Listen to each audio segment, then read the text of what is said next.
Hi there, I'm Lindsey Whitmore with Divinely Driven Ministry, and I have a great opportunity to bring us our mission driven moment today.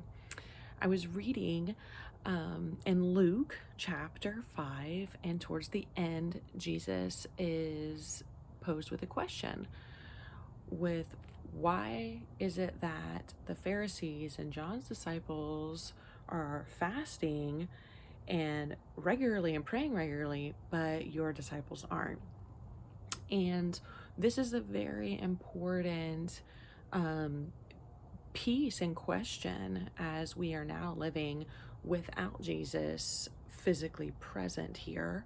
However, that's not really what I wanted to talk to you about. It was more so the last line. And it was when he started talking about the wineskin, and he gave us that illustration. And the last line, just for those that don't know, it's Luke chapter 5, verses 37 through 39. And he says, "And no one puts a new wine into old wineskins, for the new wine would just burst the wineskin, spilling the wine and ruining the skins. New wine must be stored in new wineskin. But no one who drinks the old wine seems to want the new wine. The old wine is just fine," they say. And that part truly set me into serious contemplation about a lot of things as we're coming upon a new year with new anticipation, especially with all that has occurred in 2020, that we really have these great expectations for 2021. And that word "but" really stuck out to me in verse 39. But no one who drinks old wine seems to want the new wine.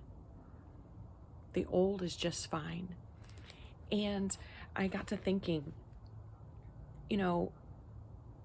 during this season, we either were really tired starting the new year, or we're really excited, or we have great anticipations, and we set goals, new goals, but the same thing is true with God. Like, he's new every day, and so we should be living out of that spring of everlasting newness with him. And so many times, I think, as Christians, we don't even realize it, but we're settling for that old wine. And we have to stop that pattern. We have to meet God where he's at, new every morning. And so I just kept on repeating that. And one thing that came out after going on my prayer walk and just really asking God about that verse, and what is he trying to speak to me through this, and how does he want me to live out my ministry afresh for him and for all those that are going to be experiencing him through me. That's who we are. We're vessels and conduits of Holy Spirit. So people actually should be experiencing him through us. He just reminded me of Galatians 6:9. Let us not get tired.